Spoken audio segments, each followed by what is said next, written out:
My name is Anthony Clark. And I'm Melanie Clark. And we are The Amazing Clarks. We're both award-winning certified life and love coaches and a husband and wife duo that have been coaching together as a team for 24 years and that have been passionately in love for 32. They call us the Amazing Clarks because we empower people to live amazing lives. And we're here to help you get from where you are to where you want to be in life and love. Love the Amazing Clarks is our personal love letter to you and all of you that still believe in love. That's right. So let's get this party started. So today we have another amazing podcast for you guys. Today's main topic is boundaries. Ooh. Boundaries in relationships, boundaries in dating, boundaries all over the place, boundaries everywhere. But before we jump into that main topic, it's time for the listener letters. So this is the segment where you guys send your questions in dating, relationships, life questions. It doesn't matter. And we'll answer them live on air. So, baby, what's the first one? So today we have a listener letter from Sherry in Washington, D.C. She says, I'm a senior in college and I moved into my own apartment. My boyfriend is living with me, but my parents don't know it. They will stop paying my rent if they find out. I think my boyfriend should be paying the rent so I can be honest with my parents. I've asked him what he expects me to do when my parents come to visit, and he said he'll stay somewhere else temporarily. Is he afraid to tell my parents, or is he just trying to live rent-free? What do you think of that, Anthony? Ooh, that's interesting. Interesting. Yes. So is he doing it to live rent-free or is he worried about the parents? You know what? I would say that he's trying to save some money.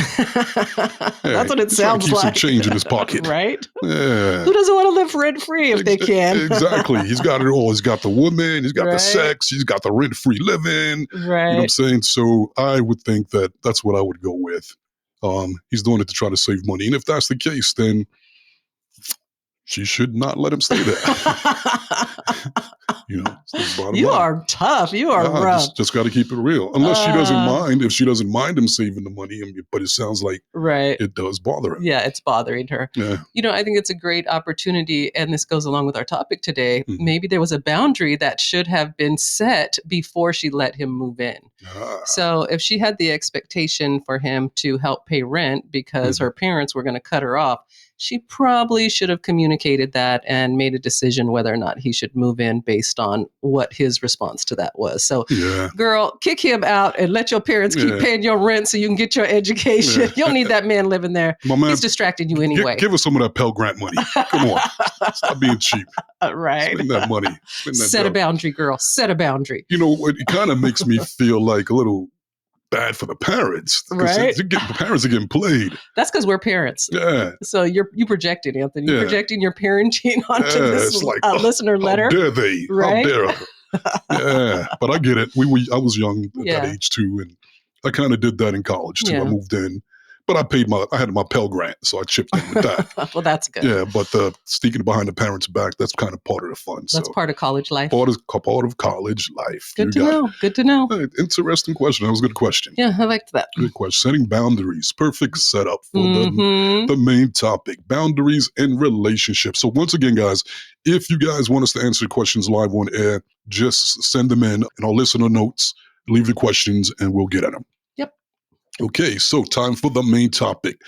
Boundaries in relationships, boundaries in dating. Baby, I'm going to let you run with this and I'll let you lead or follow. You know, we hear a lot about boundaries, and I think sometimes people think that boundaries means you do something I don't like and I'm going to cut you off, right? Like putting up a fence, I'm going to bind myself, I'm going to protect myself by keeping you away from me. Right. And that's not really my definition of boundaries. I think boundaries are more about communication and letting people know what works for you and what does not work for you. Like I always like to say, when I set a boundary, I am teaching people how to treat me because everyone treats everyone treats other people the way that they've been taught to treat people, like what they've learned growing up, like what's okay, like how they communicate.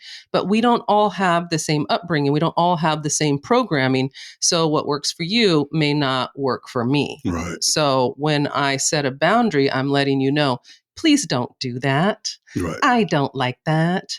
I don't want that. And we don't have to cut people off. I think the problem comes when sometimes when you ask people for what you want, they take it as a personal attack and they fight back. They want to defend their position. And I think that's what creates the problem. If they could just say, oh, wow, I didn't realize that that bothered you. I didn't realize that you needed that.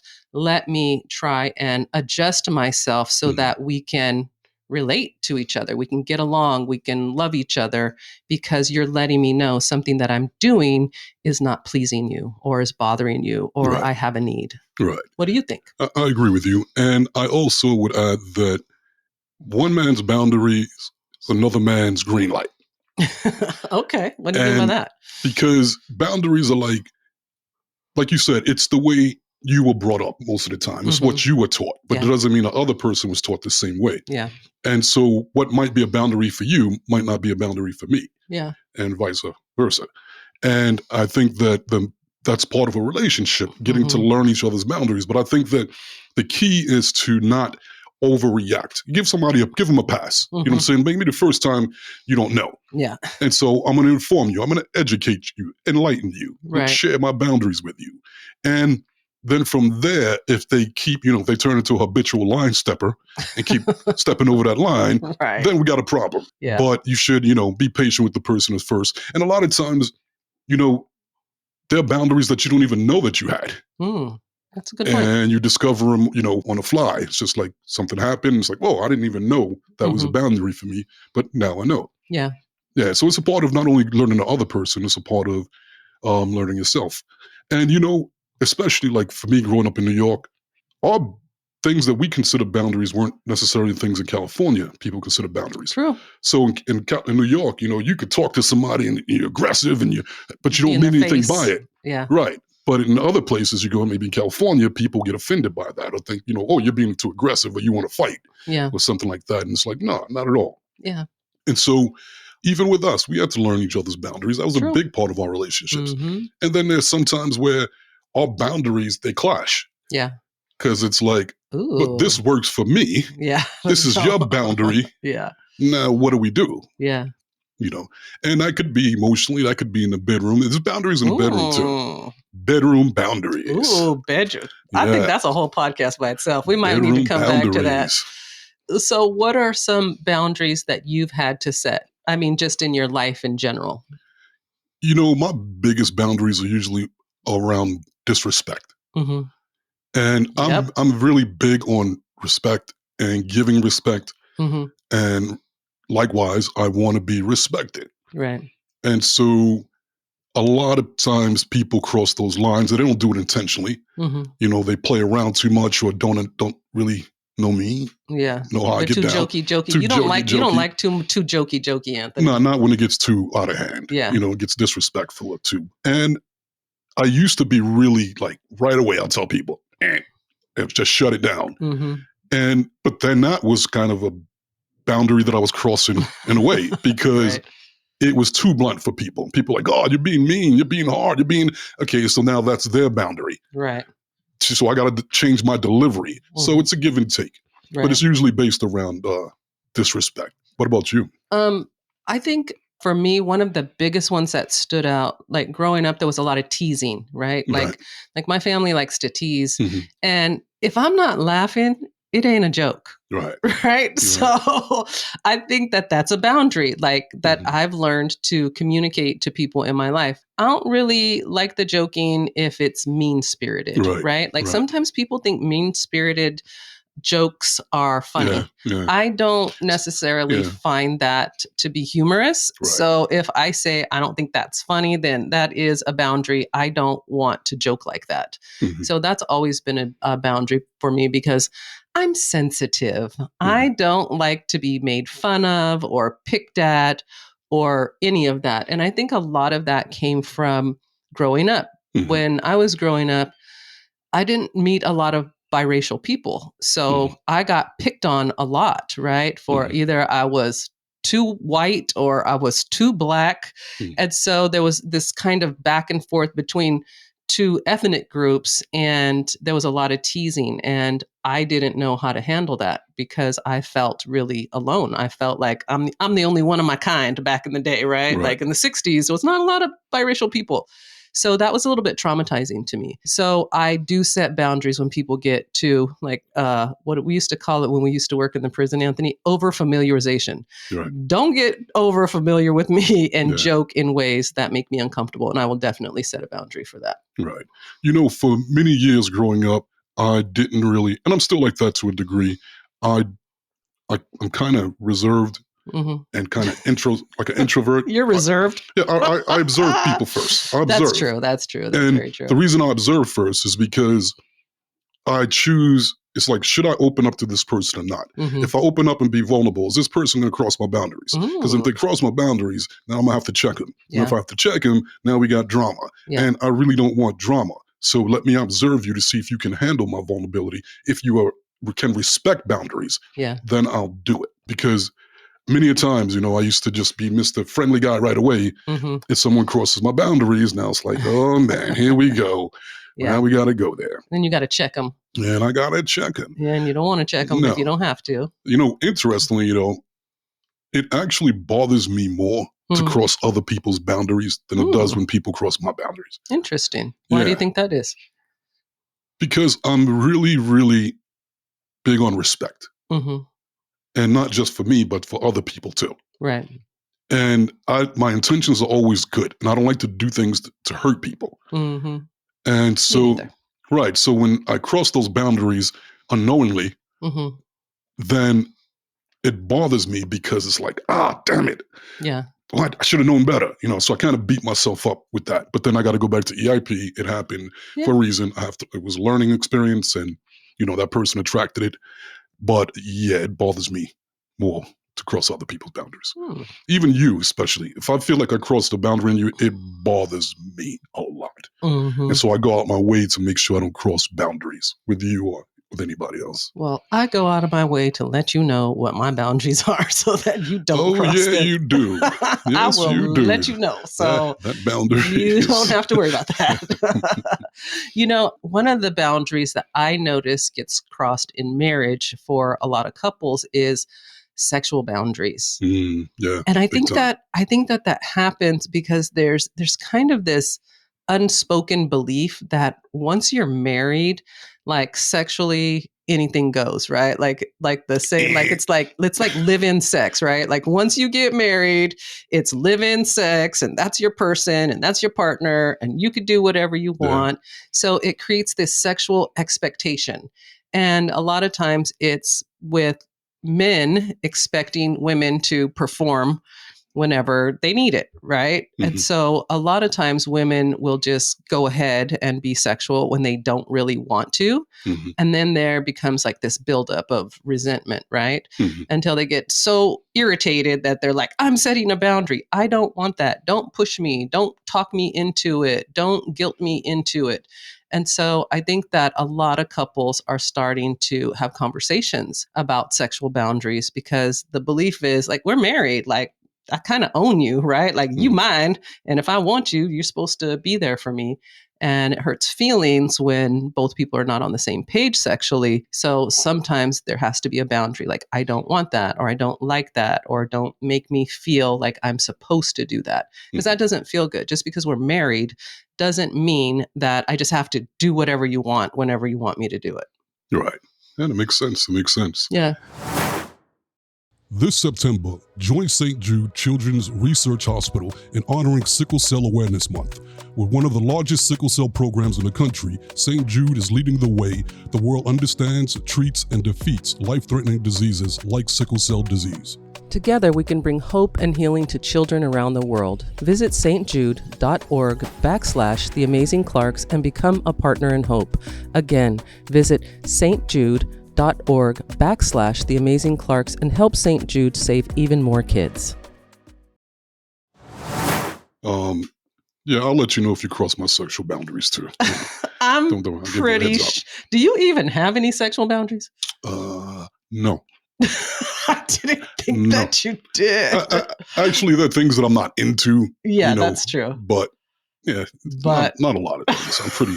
So what are you not into? Share with the listeners, Anthony. What are some of your sexual boundaries? Do you want to share? Look, a squirrel.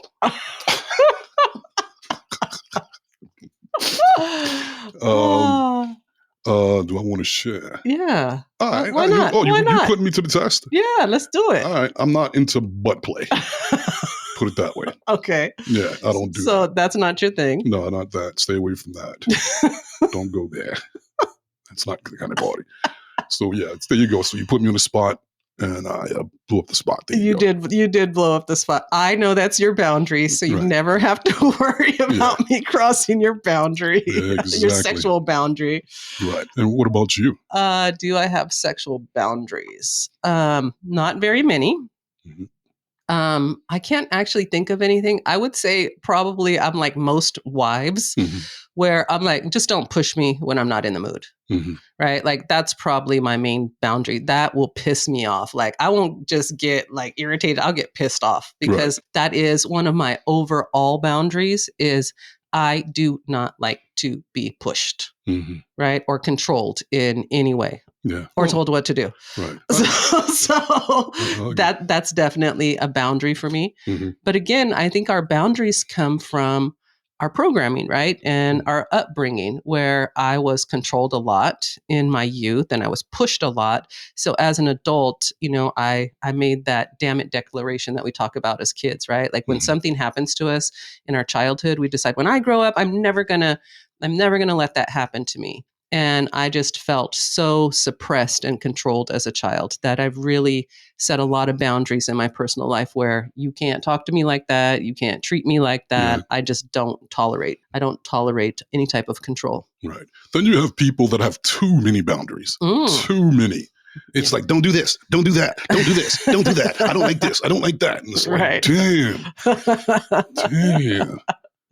Yeah, it's true. It's hard to have a relationship with someone that has like so many rules and so many boundaries. And so this is a good segue into talking about boundaries in dating, right?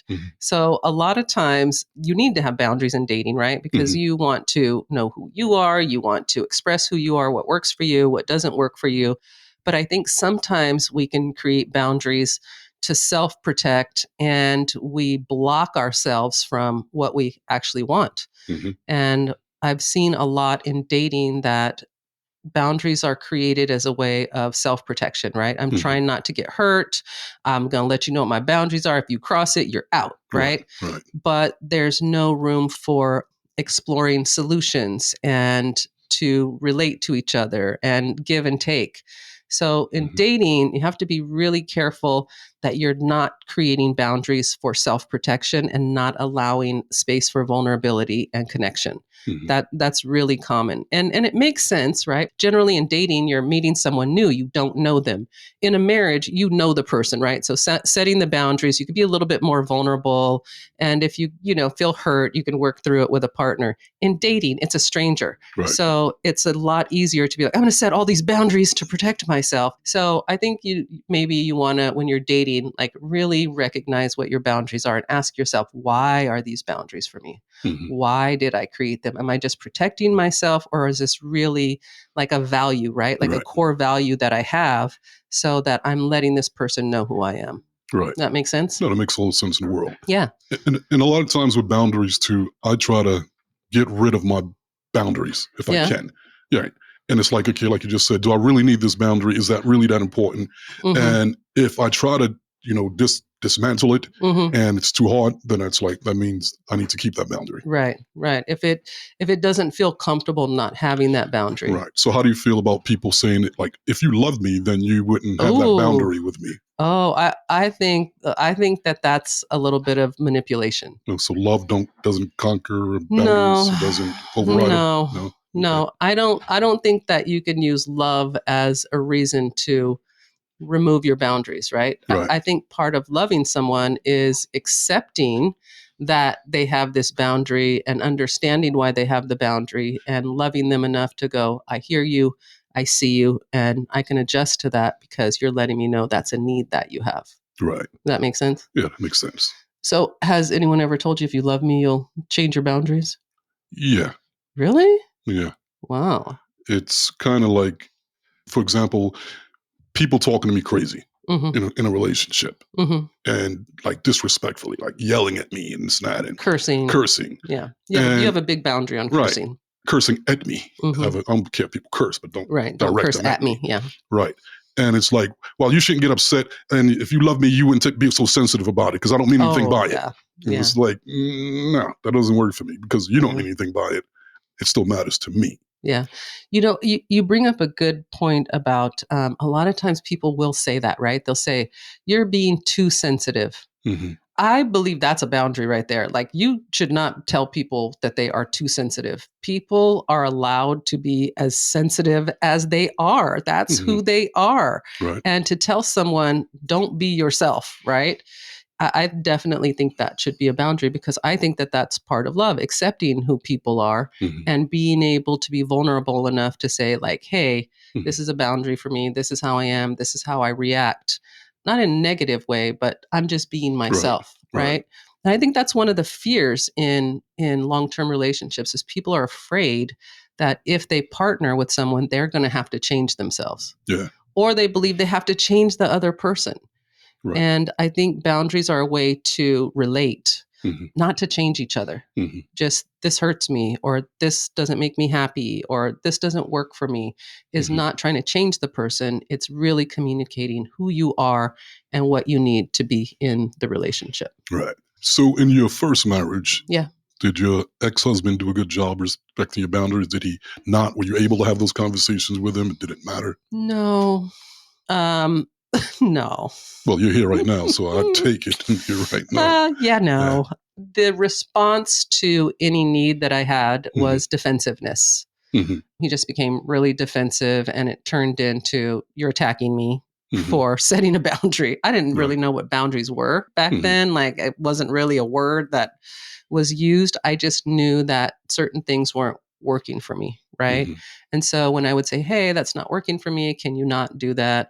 Like, a tone, right? Talking to me in a tone of voice that's aggressive and parental. Like, sometimes he had a parental tone.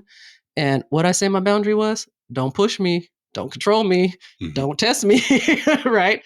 And it was bringing don't touch your butt. Don't, oh, no, that's me. No, that's you. That's me. That's you. Stay away from my booty. But it was bringing all of that up for me. Right. And so when I asked for that not to happen, it just would always turn into a fight. And so I just stopped asking for what I needed. I stopped setting boundaries, and eventually I had to go. So I think it's really important for people to be able to express what their boundaries are. Yeah, because I know your ex. Yeah, that man crosses boundaries, man. Yeah. That guy. Yeah. Yeah, he's crossed some boundaries with you, hasn't he? We came really close, dude. It's like, but anyway, I digress. So no, let's talk about it. I want to talk about it, right? So are there boundaries like that you would say are sex specific? So what I mean by that is, like, are there male to male boundaries? Like, are there boundaries that men are just not supposed to cross with each other? And are there boundaries that women are just not supposed to cross with each other? Yeah, definitely the one that jumps out at me is in the men's restroom. There are boundaries in there. Really? Boundaries. Do tell the bathroom boundaries, the men's room boundaries. Right. Because I never go in the men's room, so I don't know. When you're at a urinal and you're standing next to each other, you stare straight at the wall. Oh. You stare straight. Okay. You don't look over. Right. You don't look down. You look straight ahead. Okay, I've heard this. That's right. And if someone else changes, you could feel it. Like, if someone's looking your direction, you could feel it. And it's like, Stop doing that. Stop doing that, buddy. Setting a boundary.